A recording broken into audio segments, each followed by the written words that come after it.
สบายดีสวัสดีพ่อแม่พี่น้อง FC ที่หักแพงเบิดทุกผู้ทุกคนสวัสดี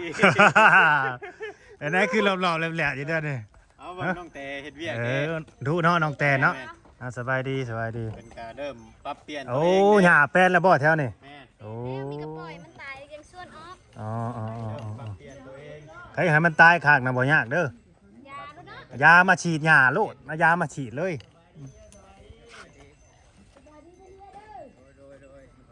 เฮียมาเฮียแถวนี้บ่เดี๋ยวนี้เฮียสิมาเฮียแถวนี้บ่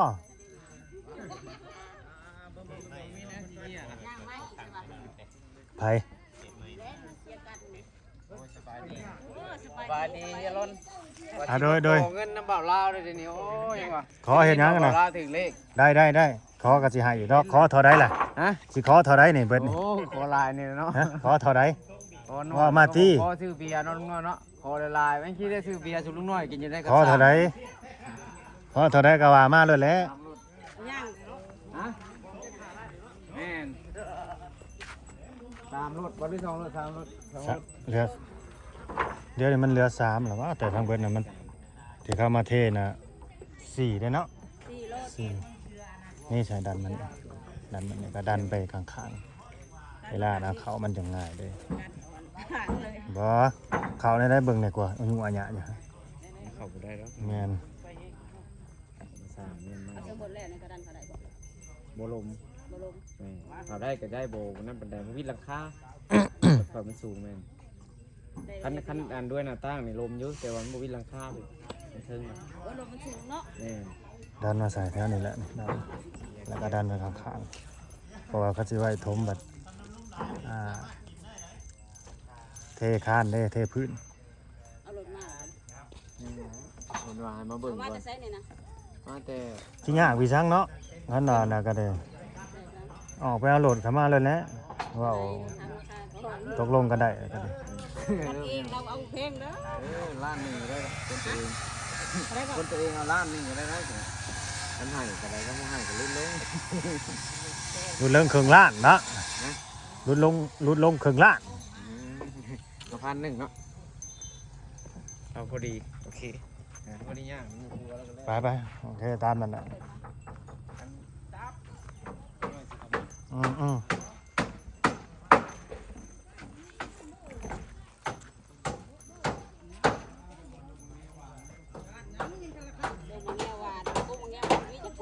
สั่งมาเบิ่ง1,000ได้บาทแสนไปเจ้า1,000เลยในราคาหรอบ่ราคาแม่น1,000แม่นโอ้ซอยก็เด้อบาทแสนเด้อผู้ใหญ่ทั้งบาทแสนซอยเด้ออันนี้คือจุดประสงค์นี่ก่อนสิดันนี่จะมาจ่อน้ำไว้ที่ชุดนิดเดียวนี่เคยสิดันก่อนแม่นคือบ่อยากให้ล่อหั่นนะบ่ต้องล่อวันนั้นนั่นนี่คือดันเรียบร้อยแล้วบาทแสนสิมาลงมือหมื่นก็มาได้เลยหั่นนะแนวนั้นนะคือบ่สิมาตอนแรกเลยบ่นี่แม่นจังน้อยนี่แหละคือนี่เพิ่นมาเบิ่งงานก่อนเนาะมันเบิ่งหน้างานสิมื้อหารถไถเบิ่งหน้างานก่อนไปเอารถไถมาลันทางรถจังหน่อยได้ว่าสิมื้อเพิ่นบ่เพิ่นมันอยู่ใกล้ๆเองเด้เฮ้ยเพิ่นอยู่ไกลเด้เพิ่นจะมาฮอดอะไรบ่าวยังคือสิมื้อไว้แท้วะพอแล้วบ่เดือดพอแล้วเนาะเดือดเบิ้ลมือวันนี้เดือดอยู่เบิ้ลมือจังสิมาเดือดใช่แต่จะเข้าว่ายาเริ่มมือก็ไม่ได้เดี๋ยวไปก้อนไปได้เดือดทาง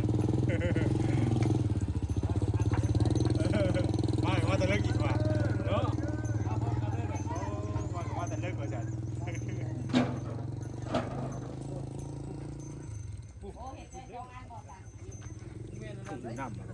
น้ำก่อนคือหน้ามาอยู่บ่ไปใช้มอนี่ไปเล่นบ่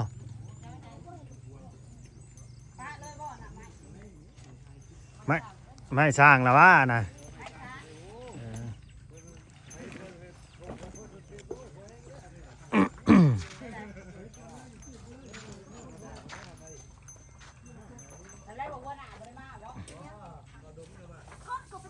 อันนี้เราไม่แพทย์สาของสร้างคือกันบ่ แม่นแหละแม่นเบิด ฮะ แม่นแม่น ถุงหยังน่ะแมงวันคือหลายแท้ ลูกใส่อันอายุ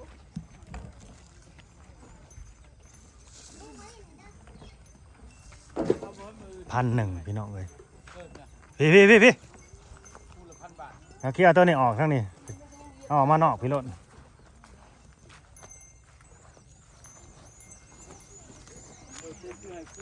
สบายดีแล้วนี่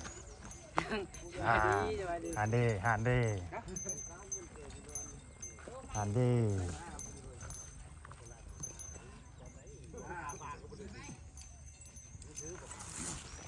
ทีละอันสิ เบิ่งสิจับซอย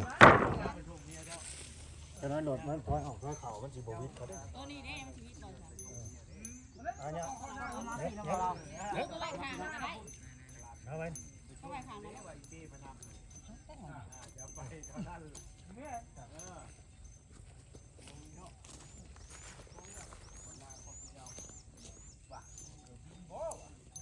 เอาอันสร้างลืมบ่อันทาสีเนี่ยผ่านเดียวนี่ ไม่ได้ลืมแล้ว เป็นอะไร ยังมาทำข้าวมันข้าวไปเรื่อย กระเดียวมาลืม ๆว้าคือปวดมึงนี่นะท้ามึงนี่ก่อนทางก็ได้ ปวดไปไล่บอดแล้วนะ ฮะ อย่าปวดไปไล่บอดแล้วได้บ่ ปวดขาลืมนิดหน่อย นี่กันยังนี่ลื่นกันลำกรีกนี่เบิดซะ คุณท่ากระท่าคุณม่งกระม่งไปดิบ่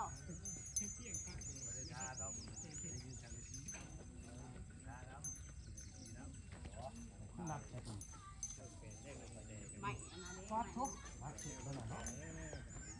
ไม่มันโคแค่อย่าไปเต้นกัน น่าสารแล้วเมื่อ โอ้ยยัดแล้วงานเพื่อเขาจะขนเมื่อนะไม่เขาละ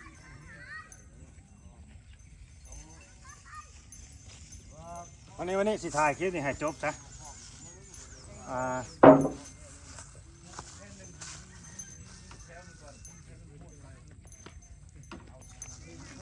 เทิงได้เนาะไปบ่ได้ นี่แหละอยู่นี่แหละสิถ่ายคลิปนี่ให้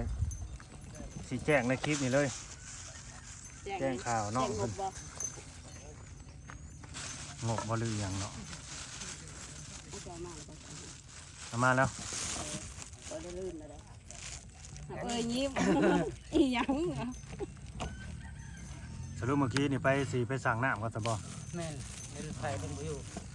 เอาโคมไปสักเลย ไทยบ่อยู่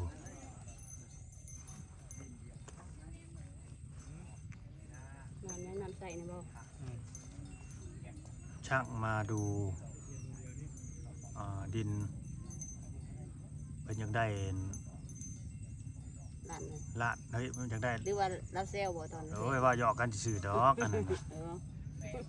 ก็เรียกว่าล้านหนึ่งหรือพันห จะ นึ่ง ได้1,000ก็รับปากไว้แล้วพี่น้องเอ้ย เดี๋ยวก็ลดมา แต่ว่าข่าวชี้แจ้งมานี่ก็คือมีแบบ ผู้รักผู้ใหญ่นั่นแหละเพิ่น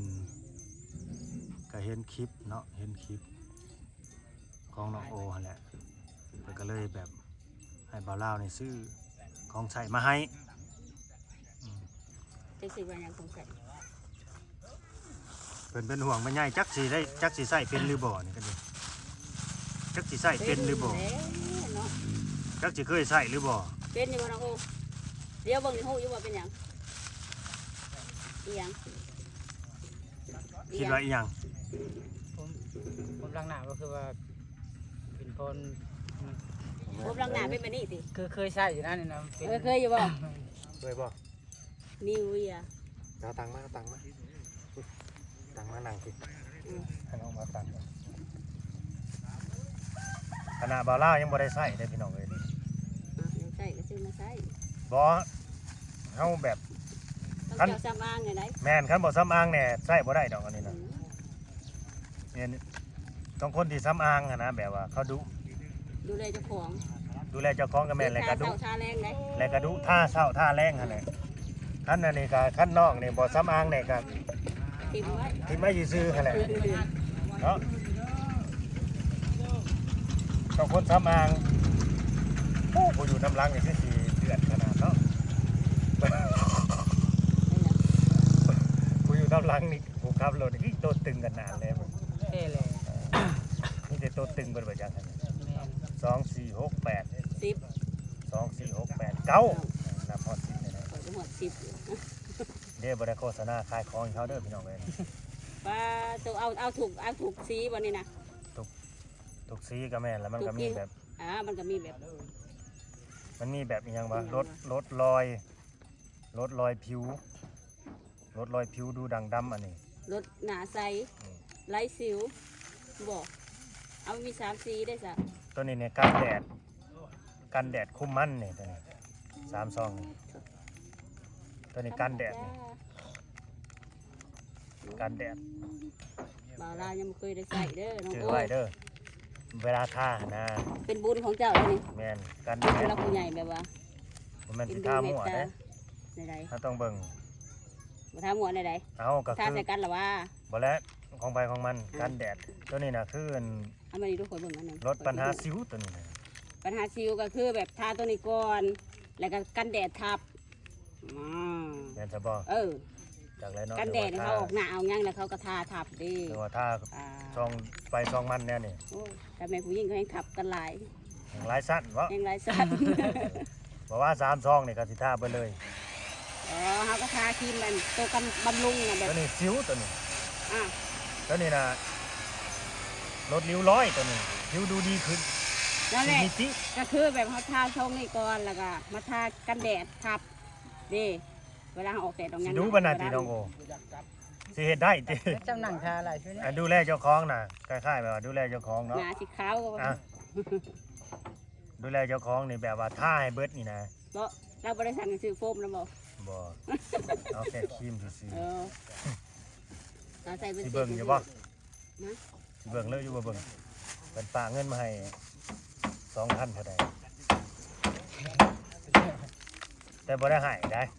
ว่าเราเป็นคนถือไว้คือเก่าบ่ได้มาเงินสดมาให้ได้เลยก็2,000กับส่วนหนึ่งก็ซื้อของนี่แหละ ซื้อครีมก็มาให้ ซื้อครีมนี่แหละครีมนี่เบิดแสนปลายนะประมาณแสนปลายเอาไว้แล้วก็จะเอาเงินให้ติดกระเป๋าอยู่บ่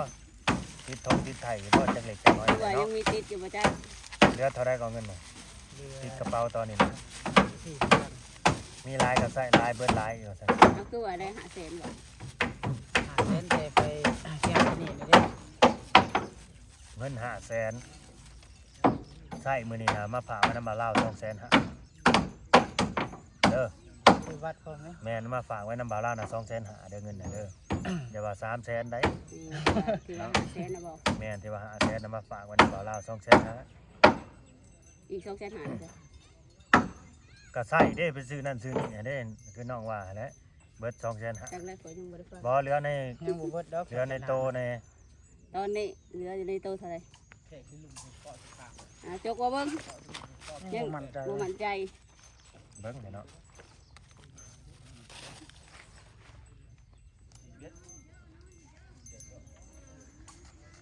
4 6 8 โอ้จะใบพัน เหลือ83,000 10เหลือ83,000อันนี้ก็คือเงินนั่นบ่าวลาวสิถือไว้ให้นะเพราะว่า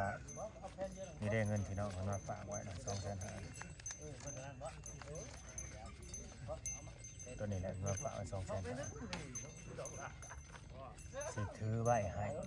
เก็บไว้ให้และบางมื้อก็สิซื้อของกินกลับมาให้ก็คือผู้ใหญ่เพิ่นก็แนะนำว่า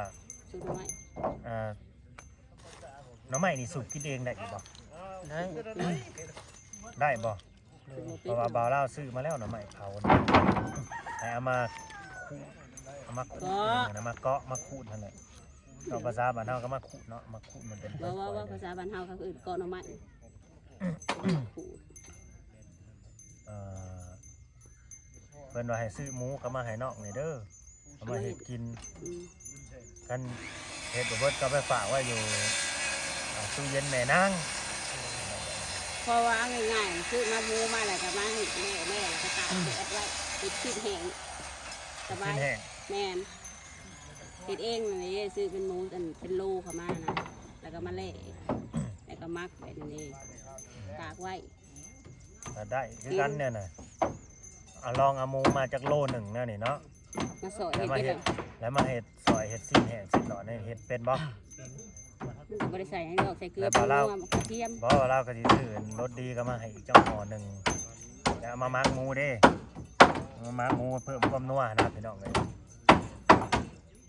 กระเทียมอีกแน่นี่ กระเทียมซื้อมาเลยเด้ กระเทียมก็มีอยู่เนาะ มีอยู่กับยัง ซื้อมาอีกยังลืมเลยนี่ ยังบ่ได้เบิดที่เงิน 2,000ก็ตอนนี้ เอามาแรงดูค่ะ เบิ่ง เจ้าหน้าปกเนี่ย อันนี้200,000 จับ หา มือ อันนี้บ่เกี่ยวเนาะตัวนี้น้องเพิ่นฝากไว้อันนี้เงิน 2,000นี่เด้อเวลาโทรเอาไปซื้อที่ใหม่ก็สิได้ใส่ นั่นนั่นนี่นับไปลงไปลงมาจากล้าน เหลืออยู่เหลืออยู่ล้านสอง อืม เหลืออยู่ล้านสอง ชื่อที่หนูว่าเทนที่ชื่อพิมพ์มันบอกว่าที่หอดเทน แสนปลาย คือเรือลายได้ยัง บ่เงินนั้นเงิน 2,000 มันก็สิตกอยู่ประมาณนั้น1,000กับ600,000ปลายหนึ่งก็สิตกอยู่ประมาณล้าน3นี่แหละเนาะล้าน3ปลายๆหน่อยหนึง บอกมันร้านสามคุณบอก แม่นเพราะว่าเรทมันขึ้นมาลงอะไรก็แล้วแต่พี่น้องเลยในตอนนี้นะเงินทั้งเบิดทั้งมวลนี่ก็ล้านเท่าใดล้าน ร้าน 470 470 มีเงินล้าน470เลย มีเงินติดโต มีเงินผมบ่แม่นเงินติดโตแล้ว เงินติดโตเลยบ่ได้จ้ะเวลากันแล้วกันยังคือเอามาให้เด้จ้ะบ่แม่นติ แม่น เวลาเฮาบ่มีใส่เด้ปฏิวัติได้บ่แม่นเงินติดโตยังสิเอิ้นว่าหยังก็คือเงินติดโตก็คือแบบฝากเอาไว้ จับ เอามาจับ ลองมือ โอเค เคยมีบ่เงินเป็นล้านอยู่ในตัวเคยอยู่บ่ เคยอยู่แล้วบ่เคยติอะไรไปทำงานบ่ได้ฮอดล้านบ่ คือสมุดบ่าวลาวเอาให้น้องถือเองนี่นะ บูถือ บ่ถือบ่ บูถือลายวะนะ บ่มั่นใจเนาะ บ่มั่นใจเจ้าของเอ บ่ ง มั่นใจเจ้าของเดี๋ยวบ่าวลาวสิแจ้งเนาะว่าซื้อหยังมาให้เท่าใดเบิดเท่าใดจื้อไว้เด้อตอนนี้น่ะล้านเท่าใดจื้อไว้เด้อ ร้านแสดงว่าร้าน470บอก แม่นไอ้หมูเดี๋ยวนี้จักโลเท่าใดเนาะ 80 90 อี แต่ ก ยัง ตาม เป็นแล้วแต่เป็นบางห้างเขาสิเอิ้นว่าเต็มโลบ่เต็มโลหั่นแหละ แต่ ของ สิ เขา ซื้อมาให้อยู่บ้านเฮาถ้าว่าได้ไปห้านค้าห้านที่เขาขายหมู เนี่ยว่าวัดไปดอกไปดุอยู่แล้วว่าซื้อ เอาสิซื้อมาให้เป็นโลพุ่นแหละให้แบบว่าน้องมาเฮ็ดสิ้นแห้งไว้หั่นแหละ ซื้อให้ แล้วก็ถ้ามันเหลือเฮ็ดสิ้นแห้งอิหยังก็เอาไปฝากไว้น้ำตู้เย็นแม่นางเพิ่นก็ได้ก็แน่ว่าอยากกินสิ้นสดนะอยากกินของสด หมูนี่ซื้อมาแล้วคันบ่เฮ็ดสิ้นแห้งนะพออยู่ได้ประมาณมื้อ2มื้อมันก็จะมีกินแล้วเว้าตรงๆเลยเพราะว่าเฮาซื้อมาประจำ2มื้อ3มื้อ ตั้งแต่ได้โคมมานี่เป็นเยื่องจักเทื่อเลยโอ้ 4เถื่อ สี่เทื่อไปเยื่องมาเล่าคือเป็นได้กินกี่จังนำสี่เทื่อไปเยื่ มั อง นบ่ได้ งั้นบ่ได้อาจารย์พี่น้องเลยอันนี้เว้าซื่อๆเด้อบ่ได้หวังว่าสิได้กินน้องๆดอกแค่น้องเพิ่นเป็นเยื่องแล้วก็คุบเจ้าของน่ะได้มาอยู่มากินเจ้าของน่ะก็ถือว่าดีแล้วเนาะมันได้พอได้กินอยู่บ่เดี๋ยวให้กุ้มปากเจ้าของหั่นนะก็ดีแล้วเนาะบ่ต้องว่าโอ้ยเพื่อบ่าวลาวผู้นั้นผู้นี้ โอ้ ใน ก็ได้ลาย ถ่ายหั่น กับ นะ เจ้าเพื่อนนี่แหล้วว่า บอกคิดในนั้นก็ได้ว่าเอาให้มันกุ้มปากเจ้าของก่อนถ้ามันได้ร้ายก็จังว่ากันอีกทีนึงอันนั้นกรณีสิว่าเพื่อแผ่แบ่งปันผู้อื่นนะ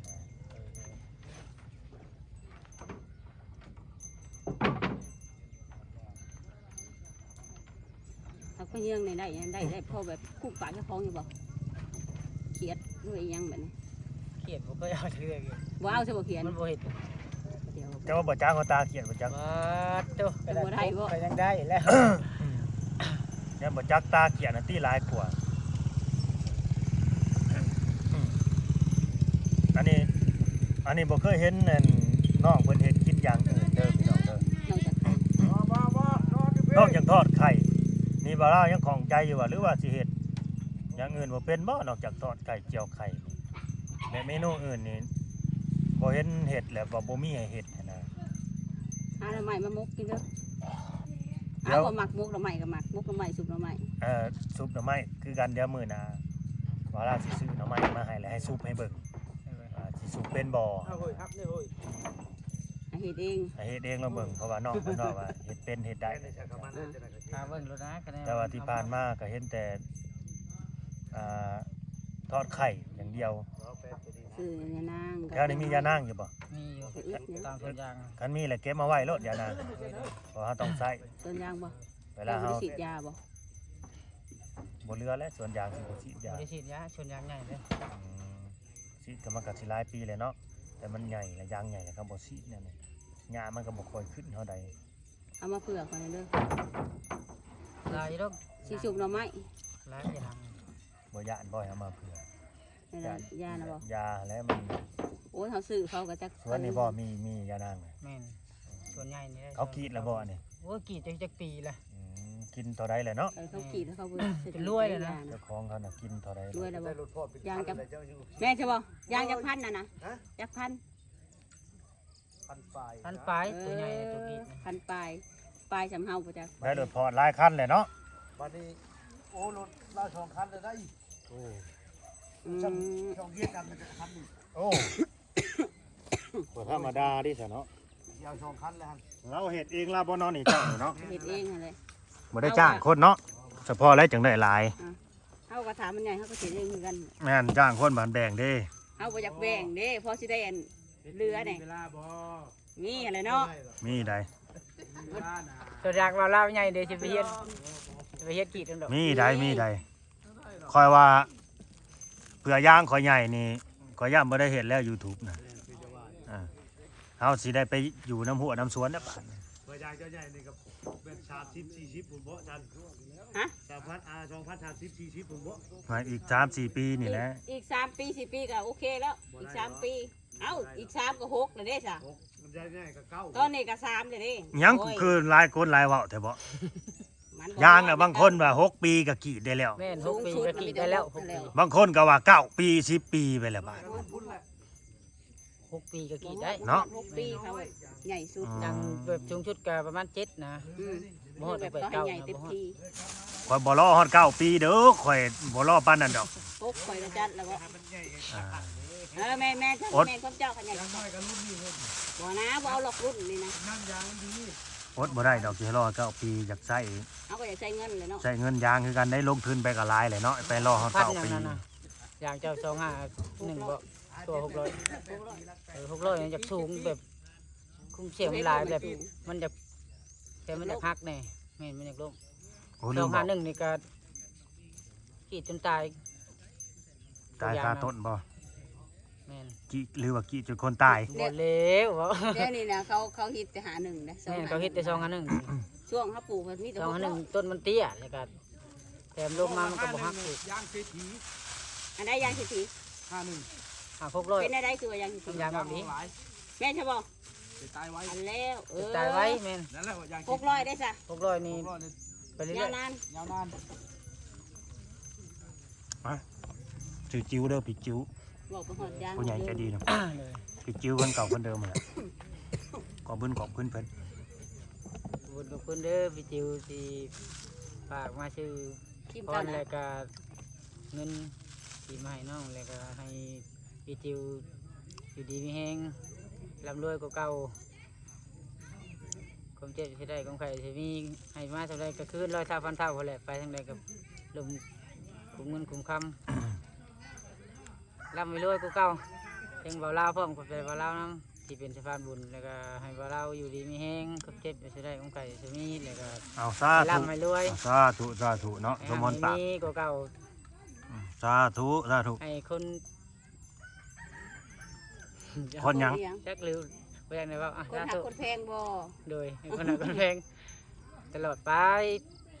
เอาสาธุตามนั่นแหละก็คือเพิ่นบ่ได้วางหยังหลายเด้อเพิ่นแค่วางว่าน้องอย่าไปลงทางผิดอีกนะอย่าไปลงทางผิดอย่าไปเดินทางผิดคือเก่า หลังคือแบบเป็นคนดีนั่นแหละ ในเมื่อเฮาย่างออกมาแล้วเฮาก็บ่ต้องเดินเข้าไปอีกเด้อต้องเดินเข้าไปหามันอีกนะการที่เฮาคบหมู่กับคู่คือกันถ้าว่าตกหมู่แห้งก็เป็นแห้งตกหมู่กาก็เป็นกาได้เพิ่นว่าอย่างนี้แหละ